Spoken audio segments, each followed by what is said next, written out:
Ako ay taga-tansa, isang manikurista. Iba-ibang klase ng mga paa at kamay ang aking nasasagupa sa araw-araw.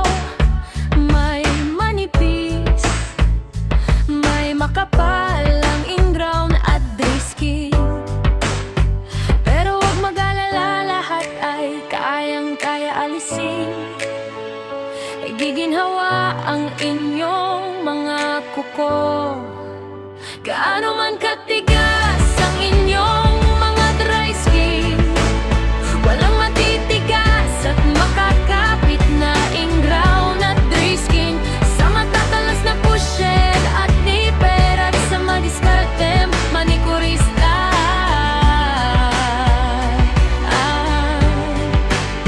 Ang manikurista na matatyaga, magkut